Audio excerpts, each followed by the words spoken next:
ખાસ કરીને જુઓ બજારમાં આજે આપણને એક નવા શિખર પર કારોબાર થતો જોવા મળી રહ્યો છે। 22,660ની પાસે નિફ્ટીની અંદર કારોબાર છે। સેન્સેક્સ પર 74,742ની પાસે કારોબાર કરી રહ્યો છે। નિફ્ટી બેંકની અંદર આપણે 48,600ની પાર એક રેકોર્ડ લેવલ જોયા, જો કે ત્યાંથી થોડો અત્યારે નીચે કામકાજ કરી રહ્યો છે, પરંતુ ખાસ કરીને જુઓ નિફ્ટી મિડ કેપ પર એક નજર કરો। લાલ નિશાનની અંદર અત્યારે ખાસ કારોબાર ચાલી રહ્યો છે અને સવારે જે આપણે જોયું હતું કે લગભગ નવા રેકોર્ડ હાઈ નિફ્ટી મિડ કેપે બનાવ્યા હતા 50,361ના, ત્યાંથી એક મોટો ઘટાડો આપણને ખાસ કરીને જોવા મળી રહ્યો છે। અને ખાસ કરીને નિફ્ટી બેંકની અંદર પણ જુઓ આજે 48,716ના એક નવા હાઈ બનાવ્યા, ત્યાંથી અત્યારે થોડોક નીચે કારોબાર, એ લગભગ 100-200 પોઈન્ટનો ઘટાડો ત્યાં અત્યારે આપણે વિટનેસ કરી રહ્યા છીએ। એડવાન્સ ડિક્લાઇન જુઓ, ડિક્લાઇનની સંખ્યા અત્યારે વધતી 1216 શેર ઘટી રહ્યા છે, સામે માત્ર 1103 શેરની અંદર વધારો છે। જે સવારે આ સંખ્યા વધારે હતી તેમાં જુઓ અત્યારે આપણને થોડો ઘટાડો આવતો જોવા મળી રહ્યો છે। ખાસ કરીને ઇન્ડાઇસિસ પર જોઈ લો તો અત્યારે નિફ્ટી ઓટો ઇન્ડાઇસિસ આપણને 2%ના ઉછાળા સાથે કામ કરતી દેખાય છે। રિયલ્ટી ઇન્ડાઇસિસની અંદર એક મોટો ઉછાળો અહીંયા આપણને વિટનેસ કરી રહ્યા છીએ। ઓઇલ એન્ડ ગેસ અહીંયા સારી એવી તેજી સાથે કામકાજ કરી રહ્યો છે, પરંતુ ખાસ કરીને જુઓ જે જગ્યાએ ઘટાડો આવી રહ્યો છે એમાં આઈટી સેક્ટરનો ખાસ સમાવેશ થાય છે। અહીંયા આપણને ઘટાડા સાથેનો કારોબાર જોવા મળી રહ્યો છે, પરંતુ નિફ્ટીના ફ્રન્ટ પર જુઓ જ્યાં આગળ આજે આપણને સારો એવો ઉછાળો જોવા મળ્યો છે, એમાં આઈશર મોટર, એમએનએમ, મારુતિ સુઝુકીના શેરનો સમાવેશ થાય છે। તમામ ઓટો શેર આજે સારી તેજીમાં છે। એસબીઆઈ લાઈફ અને રિલાયન્સ પણ આજે આપણને એક સારી તેજી અહીંયાથી ખાસ દર્શાવી રહ્યો છે, એટલે એના પર એક ધ્યાન રાખજો। પરંતુ નિફ્ટીમાં જ્યાં આજે દબાણ આવી રહ્યું છે એમાં જો Adani port, Nestle India, Wipro અને અપોલો હોસ્પિટલનો સમાવેશ થાય છે, એટલે આ બધા કાઉન્ટર આજે થોડાક દબાણ સાથેના કામકાજ દર્શાવી રહ્યા છે।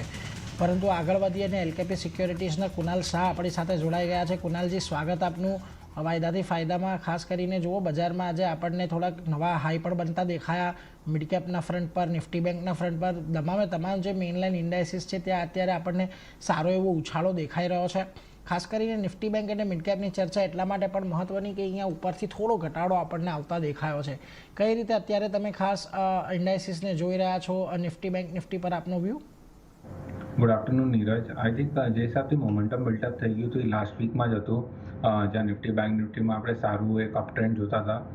ફોલોઅપ આવ્યું, બંને ઇન્ડેક્સીસ એને નવા હાઈ ટેસ્ટ કરી લીધા છે। અહીંયાથી મોમેન્ટમ હજી અપસાઇડ થોડી બાકી છે। જ્યાં સુધી નિફ્ટીની વાત કરું 22,600 અને 22,500 આ એક સ્ટ્રોંગ સપોર્ટ ઝોન છે। મને લાગે છે નિયર ટર્મમાં એટલીસ્ટ માર્કેટ સ્પોટ લેવલ્સની વાત કરું છું 22,800ના લેવલ્સ બતાવી શકે છે। સો જે તમને ઇન્ટ્રાડેનો ડિપ પણ મળ્યો છે યુટિલાઇઝ કરો બાય કરવા માટે। 22,800ના ટાર્ગેટ તમે 1 થી 2 દિવસ માટે રાખી શકો છો। જ્યાં સુધી બેંક નિફ્ટીની વાત છે, લાસ્ટ વીક ડેફિનેટલી એક મોટો આઉટ પરફોર્મર હતો।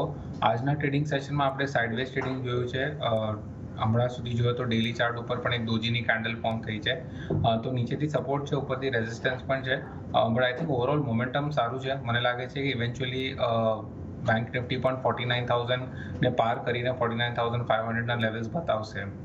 સો બેંક નિફ્ટી પર પણ બુલિશ વ્યૂ રાખીને ચાલો। 48,300 આ એક સપોર્ટ ઝોન છે, તો જ્યાં સુધી 48,300 નથી તોડતું ત્યાં સુધી બુલિશ મોમેન્ટમ 49,000ના ટાર્ગેટ્સ માટે તમે પ્લે કરી શકો।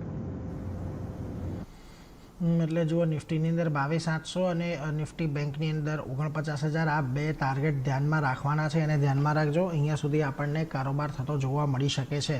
પરંતુ ખાસ અત્યારે જે સ્ટોકની ઉપર ચર્ચા કરવી છે, જુઓ ફ્યુચર્સમાં આજે આપણને એક્સાઇડ ઇન્ડસ્ટ્રીઝનો શેર છે કે જ્યાં આગળ સારો એવો ઉછાળો આજે આપણે દર્શાવી રહ્યો છે।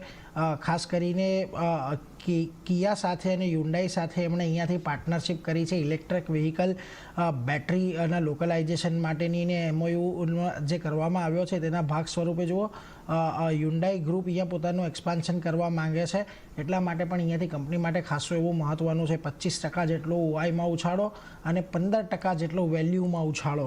કુનાલ, કયા લેવલ્સ આજે હવે ધ્યાનમાં રાખવા, કારણ કે એક મોટો ઉછાળો આજના દિવસમાં આપણે જોયો છે, એક જ દિવસમાં બ્રેકઆઉટ પણ આવ્યું છે, વોલ્યુમ સપોર્ટ પણ સારો છે, કઈ રીતે અહીંયા ખાસ ધ્યાન રાખવું એક સાઈડમાં? So I think fresh all time high levels આવી ગયા છે, તો મોમેન્ટમ કાફી સ્ટ્રોંગ છે। સ્ટોકનું જે પહેલાંનું રેઝિસ્ટન્સ હતું 353નું એ સરપાસ થઈ ગયું છે। ઓલરેડી સ્ટોક આજના ટ્રેડિંગ સેશનમાં 16 થી 17% ચાલી ગયો છે, તો અગર કોઈ લોઅર લેવલ્સથી જ હોલ્ડ કરે છે તો કન્ટિન્યુ રાખે હોલ્ડ કરતા। ફ્રેશ લોંગ પોઝિશન માટે હું 370 કરન્ટલી ચાલે છે, તો 360 355ની રેન્જ આઈડલ હશે, ત્યાં તમે લોંગ કરી શકો છો. 350નો તમે સ્ટોપ લોસ રાખો ડાઉનસાઇડ ઉપર, વાપસ સ્ટોક તમને 375 380ના લેવલ્સ બતાવી શકે છે. સો એક્ઝિસ્ટિંગ પોઝિશન કન્ટિન્યુ કરો હોલ્ડ કરવા માટે. નવી પોઝિશન એક 10 રૂપિયાનો ડિપ મળે તો યુટિલાઇઝ કરો બાય કરીને. એટલે જો અત્યારે નવી પોઝિશન બનાવવાની સલાહ નથી બનતી દેખાઈ રહી, પરંતુ કોઈ પણ ઘટાડો આવે છે 360 355ની આજુબાજુ, ત્યારે ત્યાં તમે ખરીદી કરીને ચાલો એવી સલાહ અત્યારે ખાસ બનતી દેખાઈ રહી છે. પરંતુ ક્વિકલી નજર કરી લઈએ વોલ્ટાસ પર, તો Q4 બિઝનેસ અપડેટ જાહેર કર્યા છે. Q4માં એસી વોલ્યુમ ગ્રોથ 72% રહ્યો છે. બીજી તરફ પ્રભુદાસ લીલાધર બ્રોકરેજ રિપોર્ટે પણ જાહેર કર્યો છે. શું છે વિગત જાણીએ સહયોગી તૃપ્તિ કપૂરિયા પાસેથી. તૃપ્તિ, જણાવો શું ખાસ છે આજે વોલ્ટાસમાં તેજીના કારણો? નીરજ, જેવી તમે વાત કરી કે વોલ્ટાસની, તો કે વોલ્ટાસ આજે આપણે જોઈ રહ્યા છે કે નવા શિખર પણ તેને બનાવ્યા છે અને તેના ક્વાર્ટર ફોર બિઝનેસ અપડેટ જાહેર થયા બાદ આજે આપણને એક શાનદાર રેલી જોવા મળી છે. તેના બિઝનેસ અપડેટ પર નજર કરી લઈએ તો કંપનીનું જે એસી વોલ્યુમ ગ્રોથ જે છે તે વાયોવાય ધોરણે 72% વધતું જોવા મળ્યું છે. તે સાથે જ કંપનીએ FY24માં 2 લાખ એસી તેમને વેચ્યા છે અને દેશમાં કોઈપણ બ્રાન્ડનું સૌથી વધુ વેચાણ જે છે તે આપણને વોલ્ટાસમાં જોવા મળ્યું છે. તે સાથે જ FY24માં વોલ્યુમની ગ્રોથની વાત કરશું ત્યાં પણ આપણને 35% આપણને ગ્રોથ જોવા મળ્યો છે અને ખાસ કરીને તેમનો જે કુલિંગ પ્રોડક્ટની માંગ જે વધી છે અને જે નવા લોન્ચ તેમને પ્રોડક્ટ લોન્ચ કર્યા છે તેમનો એક સપોર્ટ જે છે તે તેમના પૂરા બિઝનેસને એક મળતો જોવા મળ્યો છે. તે સાથે જ ક્વાર્ટર 4માં તેમનું વોલ્ટા બીકો જે છે તેનું વોલ્યુમ ગ્રોથ પણ આપણને વાયોવાય ધોરણે 52% પર આપણને જોવા મળ્યું છે અને ખાસ કરીને તેમના હોમ એપ્લાયન્સ સેગમેન્ટ છે તેનું વેચાણ પર લગભગ આપણને 2 લાખની આરપાર તેની આસપાસ આપણને રહેતું જોવા મળ્યું છે. ત્યાં ખાસ કરીને તેમના રિટેલ અને ડિસ્ટ્રીબ્યુશન નેટવર્કમાં પણ એક વધારો થશે તેની પણ તૈયારી હાલમાં કંપની તૈયારી કરી રહી છે અને તેના પર ખાસ કંપની પોતે પોતાનું ફોકસ આપી રહી છે. અને આ સારા બ્રોકરેજ રિપોર્ટ પણ આપણી સમક્ષ આવતા જોવા મળ્યા છે કે પ્રભુદાસ લીલાધરે વોલ્ટાસ પર તેમને પોતાનો રિપોર્ટ આપ્યો છે. તેમનું કહેવું છે કે જે રૂમ એસી ઇન્વેન્ટરી લેવલ જે છે તે હવે ઊંચું જોવા મળ્યું છે. સાથે જ આટલી સ્ટ્રોંગ કોમ્પિટિશન હોવા છતાં પણ આ બ્રાન્ડની કિંમતમાં તેમણે વધારો કર્યો છે અને વોલ્ટાસે ભાવમાં લગભગ 2 થી 3% તેમને વધારો કર્યો છે. અને ડી કિંગ બાદ અગર વોલ્ટાસ એક એવું બ્રાન્ડ હતી જેનો માર્કેટ શેર તે સૌથી વધુ આપણને વધતા જોવા મળ્યા છે. એટલે એક તરફ ક્વાર્ટર 4ના સારા અપડેટ અને બીજી તરફ પ્રભુદાસ લીલાધર તરફથી એક પોઝિટિવ બ્રોકરેજ રિપોર્ટ જે આવ્યા છે તેનું ઇમ્પેક્ટ અત્યારે આજે આપણને વોલ્ટાસમાં જોવા મળ્યું છે. જી તૃપ્તિ, આભાર અમારી સાથે જોડાઈને સમગ્ર વિગત આપવા બદલ. તો જુઓ, આ બધા કારણો છે કે જ્યાં વોલ્ટાસની અંદર આજે આપણને તેજી જોવા મળી રહી છે, પરંતુ હાલ આ સમય થઈ રહ્યો છે કે વિરામને પહેલે પર આપણે આ વોલ્ટાસ પર ચર્ચા કરીશું અને ખાસ ઓપ્શનની રણનીતિ પણ જાણીશું, પરંતુ હાલ રોકાઈએ એક નાનકડા વિરામ માટે.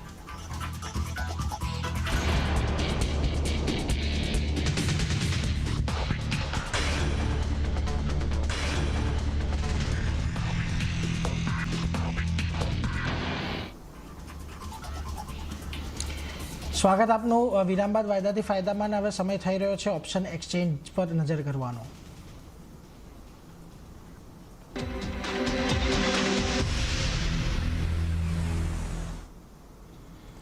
જો અત્યારે આપણી સાથે કુનાલ જોડાયેલા છે. કુનાલ, ખાસ ઓપ્શન રણનીતિમાં આજે કઈ ઓપ્શન રણનીતિ અપનાવશો?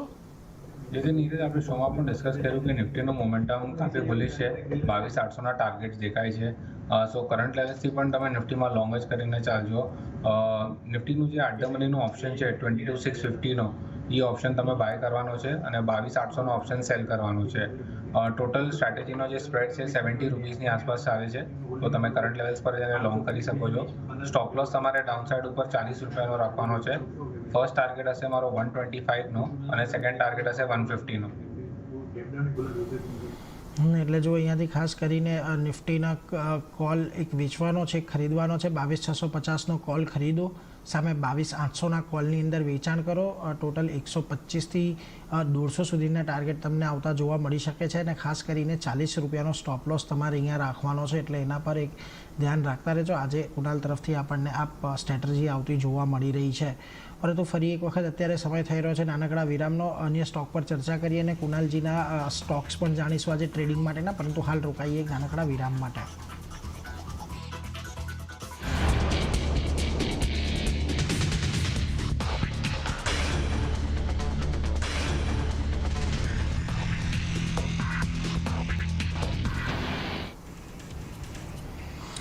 સ્વાગત એક નાનકડા વિરામ બાદ આપનું વાયદાથી ફાયદાની અંદર કુનાલ શાહ આપણી સાથે જોડાયેલા છે ને હવે સમય થઈ રહ્યો છે એમના ટ્રેડિંગ કોલ્સ જાણવાનો. તો સૌથી પહેલાં કુનાલજી જાણી લઈએ આજે કયા સ્ટોક પર ખાસ સલાહ આપી રહ્યા છો?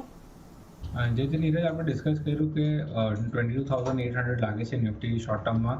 અહીંયાથી જે પાર્ટિસિપેશન આવશે આઈ થિંક રિલાયન્સમાંથી આવશે. સો રિલાયન્સ કરંટ લેવલ્સથી તમે લોંગ કરી શકો છો. 2980ની આસપાસ ચાલે છે ફ્યુચર્સ. તો કરંટ લેવલ્સથી રિલાયન્સ પર બાય હશે. સ્ટોપ લોસ તમારે રાખવાનો છે 2940નો ડાઉનસાઇડ ઉપર. ફર્સ્ટ ટાર્ગેટ હું જોઉં છું એ છે 3030 3030નો અને સેકન્ડ ટાર્ગેટ છે 30,070. સો રિલાયન્સ મારો પહેલો પિક હશે બાય સાઇડ ઉપર. સેકન્ડ પિક પણ લોંગ સાઇડ પર જ હશે, એ પણ લાર્જ કેપ માટે જ હશે અને સ્ટોક છે L&T. L&T એ એક સારું અપમૂવ બતાવેલું અને હવે આપણે એક રિટ્રેસમેન્ટ સ્ટોકમાં જોયું છે. આ રિટ્રેસમેન્ટ પછી વાપસ એક ફ્રેશ મૂવ આવવાનું સ્ટાર્ટ થશે. 3785ની આસપાસ L&T ટ્રેડ કરે છે. કરંટ લેવલ્સથી પણ તમે લોંગ કરી શકો છો L&Tમાં. સ્ટોપ લોસ તમારે રાખવાનો છે 3730નો. ફર્સ્ટ ટાર્ગેટ હશે 3840 અને સેકન્ડ ટાર્ગેટ હશે 3900નો. સો L&T અને રિલાયન્સ બંને તમે કરંટ લેવલ્સથી લોંગ કરી શકો છો. એટલે જુઓ ખાસ કરીને આ બે સ્ટોક પર સલાહ. પહેલો L&T 3730નો સ્ટોપ લોસ અને 3840 અને 39ના બે ટાર્ગેટ અહીંયા બનતા જોવા મળી રહ્યા છે. અને બીજો સ્ટોક છે રિલાયન્સનો કે જ્યાં આગળ 30,030 અને 30,070ના એક ટાર્ગેટ બનતા જોવા મળી રહ્યા છે. 2940 એટલે 2940ના સ્ટોપ લોસની સાથે. એટલે ખાસ ધ્યાન રાખજો. અને ખાસ રિલાયન્સની વાત આવી છે એટલે તમારા માટે સ્ટાન્ડર્ડ ડિસ્ક્લેમર કે CNBC બજાર નેટવર્ક 18ની અંતર્ગત કામ કરે છે અને આ નેટવર્ક 18ને થતા લાભનું સંચાલન જે છે એ રિલાયન્સ એક સ્વતંત્ર ટ્રસ્ટ દ્વારા કરે છે. એટલે જેના લાભ રિલાયન્સ ઇન્ડસ્ટ્રીઝને મળે છે એટલે એના પર ખાસ ધ્યાન રાખતા રહેજો. પરંતુ આપણે જે સ્ટોકની ચર્ચા કરવી હતી એ વોલ્ટાસનો સ્ટોક હતો. જુઓ કુનાલજી, ખૂબ સારું એવું આજના દિવસમાં આપણને ગેપઅપ ઓપનિંગ વોલ્ટાસ પર જોવા મળ્યું. લગભગ 7.7% જેટલો શેર અહીંયાથી વધતો દેખાયો. વોલ્યુમ સપોર્ટ પણ સારો છે, પરંતુ ખાસ કે ઉપરના આ લેવલ પર એટલો ટકી નથી શક્યો. 1400ના લેવલ અહીંયા ટ્રાય કર્યા ત્યારબાદ કયા લેવલ્સ હવે અહીંયાથી ખાસ ધ્યાનમાં રાખી રહ્યા છો તમે? 1370 એક એવો લેવલ હતો જ્યાં સ્ટ્રોંગ રેઝિસ્ટન્સ છે અને આજના સેશનમાં આપણે એ જ લેવલ્સ ટચ કર્યા અને ત્યાંથી સ્ટોકે રેઝિસ્ટન્સ ફેસ કર્યું છે. સો આઈ થિંક હવે ડિપ યુટિલાઇઝ કરો બાય કરવા માટે સ્ટોકને. જે સપોર્ટ બને છે સ્ટોક માટે ડાઉનસાઇડ ઉપર એ છે 1240 1250નો ઝોન. સો અગર અહીંયાથી તમને લેવલની આસપાસ મળે છે ત્યારે તમે ફ્રેશ લોંગ ટ્રેડ લેજો. સ્ટોપ લોસ તમારે રાખવાનો છે 1210નો અને 1300થી લઈને 1320ના ટાર્ગેટ પછી તમે અપસાઇડ માટે જોશો. સો કરંટ લેવલ્સથી મારો વ્યૂ અવોઇડ છે. ડિપ મળે જે બાઇંગ લેવલ મેં મેન્શન કર્યા ત્યાં તમે એક ફ્રેશ ટ્રેડ લેજો. એટલે થોડુંક ઘટાડે ખરીદી કરવાની સલાહ અત્યારે ખાસ કરીને વોલ્ટાસ પર બનતી દેખાઈ રહી છે એટલે ત્યાં એક નજર રાખતા રહેજો. પરંતુ બંધન બેંક જો આજે નેગેટિવ સમાચારને કારણે ખાસો ઘટાડવામાં આવ્યો છે. 5-5.5%નો ઘટાડો આજના દિવસમાં આવ્યો છે. પરંતુ ખાસ વાત એ કે જેને હમણાં ખાસા મલ્ટિપલ સપોર્ટ લીધા હતા 180ના, એનાથી નીચે આપણને સ્ટોક જતો જોવા નથી મળ્યો. કઈ રીતે અત્યારે બંધન બેંકને તમે જોઈ રહ્યા છો? ઓવરઓલ અગર લાર્જર ટર્મ ટ્રેન્ડ જોશો તો જે નેગેટિવ જ છે સ્ટોક માટે. અહીંયાથી ડેફિનેટલી એક પુલબેક આવી શકે છે સ્ટોકમાં. 180 એક ડિમાન્ડ ઝોન રહ્યો છે સ્ટોક. અનમ્યુટ કરવું પડશે કુનાલ.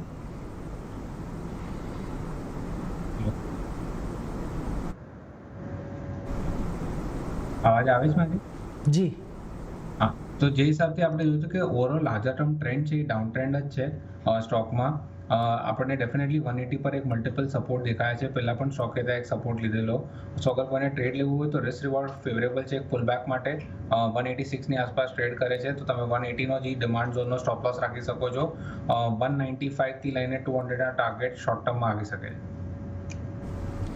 195થી લઈને 200ના ટાર્ગેટ આપણને શોર્ટ ટર્મની અંદર જોવા મળી શકે છે એટલે ત્યાં ખાસ ધ્યાન રાખતા રહેજો. અહીંયા આપણને ઘટાડે ખરીદી કરવાની સલાહ બનતી દેખાઈ રહી છે. પરંતુ એની સાથે જો RECના સ્ટોકમાં પણ આજે આપણને થોડો ઘટાડો આવતો જોવા મળ્યો છે. જે રીતના Q4 અપડેટ આવ્યા છે કંપનીના, અને ખાસ કરીને જો આજના દિવસમાં 50 દિવસની 20 દિવસની બંને મૂવિંગ એવરેજ બ્રીચ કરીને સ્ટોક નીચે આવ્યો છે. પરંતુ હજી પણ 440 480 વાળી જે રેન્જ છે એની અંદર જ શેર લોક છે. કઈ રીતે RECને ધ્યાનમાં રાખવો? એક રેન્જ બાઉન્ડમાં ફસાયેલો છે સ્ટોક. ઉપરમાં તમે જોશો તો 480 490નો એક રેઝિસ્ટન્સ સ્ટ્રોંગ છે અને ડાઉનસાઇડમાં 420ની આસપાસ સપોર્ટ પણ મળે છે. ઓવરઓલ સ્ટ્રક્ચર થોડું વીક થતું રહે છે ડે બાય ડે. તો હું થોડું સેલ સાઇડ ઉપર ટ્રેડ લઈશ. 453 455 જે કરંટ પ્રાઇસ છે યા તમને થોડો બાઉન્સ મળે 455 456 સુધી પણ તો પણ યુટિલાઇઝ કરો સેલ કરવા માટે. 480નો જે રેઝિસ્ટન્સ છે એ જેનો સ્ટોપ લોસ કરીને કામ કરો. ડાઉન સાઇડમાં જે ફર્સ્ટ ટાર્ગેટ હશે એ હશે 425નો જેનો સપોર્ટ ઝોન છે, અને અગર એ પણ સપોર્ટ તૂટી જાય છે તો પછી એક મોટો ફોલ આવશે જે સ્ટોકને 400ના લેવલ્સ પણ દેખાડી શકે છે. એટલે જો 425નો એક ટાર્ગેટ સાથે તમે અહીંયાથી વેચવાલીની પોઝિશન બનાવી શકો છો, અને જો 425 અહીંયાથી આપણને તૂટતા દેખાય છે તો પછી આપણને અહીંયા આ ઘટાડો જે છે એ વધારે લાંબો ચાલતો દેખાશે. પરંતુ એ સાથે જ કુનાલજી, અત્યારે હવે આપની પણ રજા લેવાનો સમય થયો છે. આપણે જે સ્ટોક ડિસ્કસ કર્યા એ અંગેના આપના કોઈ ડિસ્ક્લોઝર? આપણે જેટલા પણ સ્ટોક ડિસ્કસ કર્યા છે એમાંથી મેં કોઈ મારા ક્લાયન્ટ્સને પણ સજેસ્ટ કર્યા. જી કુનાલ, આભાર આપ અમારી સાથે જોડાયા અને સમગ્ર ચર્ચા અમારી સાથે ને અમારા દર્શકો સાથે વહેંચી એના માટે. તો જુઓ, ખાસ કરીને આજના બજારમાં આપણને નવા હાઈ તો બનતા દેખાયા છે. મિડ કેપ જે લાલ નિશાનમાં હતું ફરી એક વખત આપણને લીલા નિશાનમાં આવતું દેખાયું છે, પરંતુ હાલ એક વિરામ લેવાનો સમય થયો છે. વિરામ બાદ ફરી તમારી સાથે જોડાઈશ. મારી સાથે આરતી મહેતા પણ જોડાશે અને ક્લોઝિંગ બેલમાં છેલ્લા 1 કલાકની રણનીતિ પર ચર્ચા કરીશું. પરંતુ હાલ રોકાઈ એક નાનકડા વિરામ માટે.